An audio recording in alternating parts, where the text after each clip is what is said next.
welcome everyone. I'm Bruce Casella and Dani Gibson's with us, and this is Gate to Wire. Dani, how's it going? How was your week? Week was great. We're officially heading towards spring, and of course, watching all the Kentucky Derby trail races over the weekend. So that's getting really excited. I know we'll talk further about them on Let's Go Racing. Exciting races here at Parx. We had a trainer, Carlos Leong, win his first race in a couple of years. So that was really thrilling to see his hard work finally come together for him. So everybody was cheering him on. And yeah, we had some stakes horses run out of town over the weekend. And on Monday at Parx, we had Enticed Day. So Enticed is a Pennsylvania stallion that stands right here in Pennsylvania by the great Medagliadoro. And his connections came out just to promote him and maybe get some girlfriends his way as it is breeding season. And in just a little bit, we're going to bring on Tyler Servis, one of our nice and great trainers that we have at Parx in the backstretch there. So look forward to that. You had a nice third place finish down at Laurel Park. Tell us about that. Yeah, burner account. She backed up her win with a really good third. We got away with some long odds again. We ran in the behind the wire stakes, but probably not going to sneak by with those long odds again. And she's just something else, taking me, my mom, and Miguel on quite the ride. And it's funny because I'll tell my mom, we have other horses. She's like, oh, I only care about Bernice. We call her Bernice. And it's just fun seeing my mom's dreams come true, even though she's 75. So it's been really uplifting for her. And yeah, Butch Reed had a nice third down there with Baby Dukes. And there was some Parks horses down there. So pretty cool to get the camaraderie of everyone like cheering each other on. That's great. Now we've got a couple of things. Let's Go Racing tomorrow, released at 10 o'clock. We've got a good show. Tell us a little bit about that. Yeah, we're going to have some good interviews. Dick's going to catch up with Jackie Davis. And she's always a good time and a great interview. She comes from a really longtime horse racing family, and of course her sister Katie and brother Dylan ride. And we're going to catch up with some of these Kentucky Derby trail horses because things are starting to take more of a shape, and we're going to see what that starting gate looks like the first Saturday in May. Always an exciting time. One of these days I'll get back to the Kentucky Derby. I'm going with a horse. I might not be in the Kentucky Derby, but I will be in the Pate Mile, the Oaks. I'm going. I'm going with a horse, and that's the next time I'm going. All right. Well, good luck with that. One of the guys that we're going to bring on in just a second, he's been to the Kentucky Derby and with a horse. He was a young lad back then. His dad, John Servis, trained the great Smarty Jones. Yes, he did. All right. Let's bring in Tyler. All right. Welcome, Tyler. So awesome to have you on. And it's pretty cool because I get to see you every day. I get to see you over at the races, but you come from such a really cool history with your dad being John Service, and you come from a huge horse racing family. It's in your blood. What was that like growing up? It was hard and it was easy at the same time. It was hard going through school, kind of knowing what I always wanted to do in life, and it had nothing to do with school. But it was easy because it was my escape route on the weekends to make me happy again and follow my passion. Tyler, did you play sports in high school? I played football and lacrosse. That's pretty cool. What position? Defense on both sides. A long pole in lacrosse, and then I played defensive end in football. So you're a pretty big sports fan, I guess. Anybody you go crazy about in the Philadelphia area? Of course, the Eagles. I'm a season ticket holder with a couple of my buddies, so we go to pretty much every game when they play at home. And Phillies fan as well, but more so definitely diehard Eagles fan. Gotcha. Tyler, besides your family being part of horse racing, why horse racing? I mean, why is this such a passionate game for you? Well, I mean, besides the family, I think just kind of stems from my love of sports and competition. I mean, that makes it easier every day waking up and still have that competitive edge about you and going out there and competing with some great horsemen that we have here at Parx as well. Butch being one of them, my dad, obviously. So it keeps your mind in the game, and it keeps that competitive drive going. You and your dad train kind of alongside each other, and often I see you guys in races against one another. What advice has he given you? I mean, most things always put the horse first, but I mean, more on the business side, a lot of advice too on how to handle owners and manage your money well, so you make sure that your payroll and everything's met, But when it comes to the horses, it's always putting the horse first. Let them talk to you. Let them tell you what they're ready for, and stay true to yourself when it comes down to that. Don't let anybody else get in your head and try to change what you do best. I love your teamwork. You and your team have such a cool like camaraderie, a lot of passion there, but you could tell like your wins are shared together.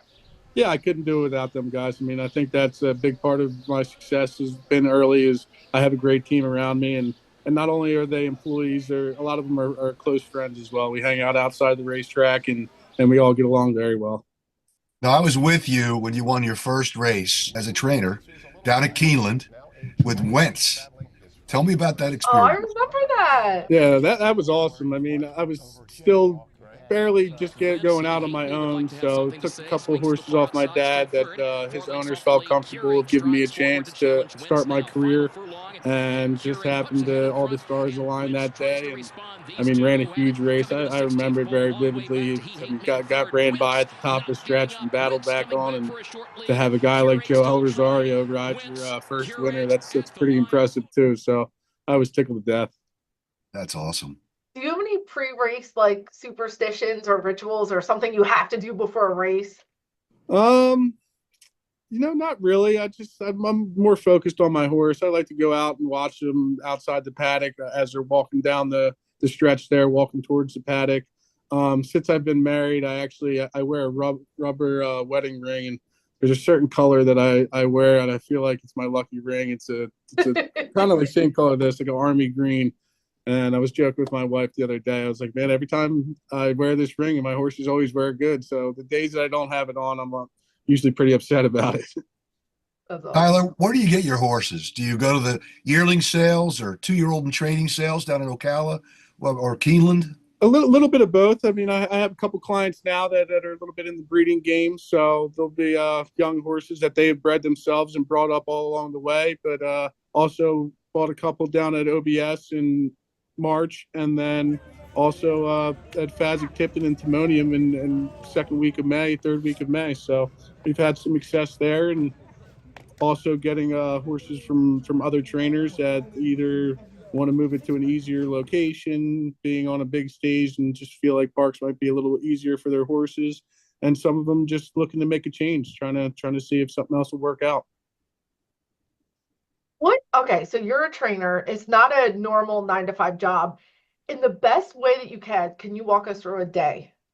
Um, well, first thing, obviously getting up and getting to the barn and going over your horses. A little bit easier when you have an assistant on your side. You kind of come in and check with them, and I have a lot of trust in Kai. He's my assistant, and he'll point out some things. Maybe a horse's leg got a little blown up overnight, or big thing for us is how they eat. I mean, their eating temperature. I feel like if your horse is not a well nutrition going into a race and licking their tub, that you're probably not going to get their best effort. So that's one of the things that we try to pinpoint pretty aggressively is make sure that they're eating all their food and they're still staying well nutritioned and trying to have saved all that energy for race day. Tyler, I assume that when your dad retires, and that might be fairly soon, you might be taking over his string. Is that the goal? Is that the plan? Obviously that's all up to his owners. I mean, I would love that opportunity. He's got a lot of good ownership behind him who's backed him for quite some time now. And again, a lot of those guys that I kind of consider them friends as well.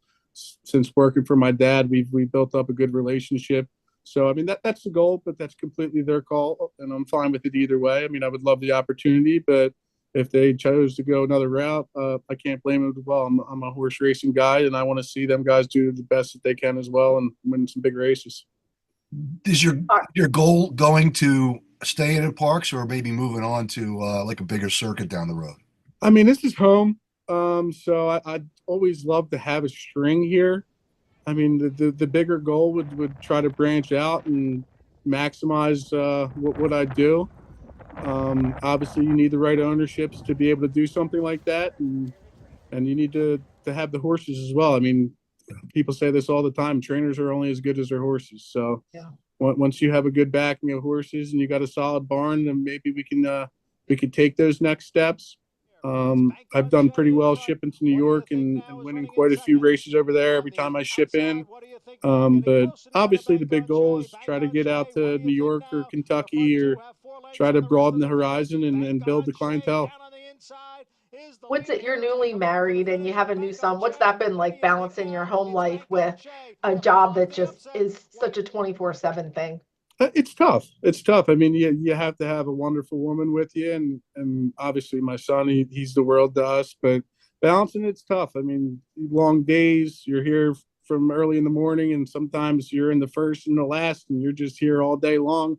And then you get home, and he yells "Dada" and comes crawling up to you, and everything changes. It makes it a little easier. But I mean, my wife deserves all the credit. She's doing a great job raising him along the way when I can't be home, and she supports me all the way and my business as well. That's awesome. Tyler, when you were younger, did you remember when I was out there videotaping you guys at the Kentucky Derby? I remember it. I don't think I really took it in stride as now going back and looking at it and just all those great memories. I guess you could say I was immature and I didn't really know the extent of how high of the pinnacle that we were reaching at that moment.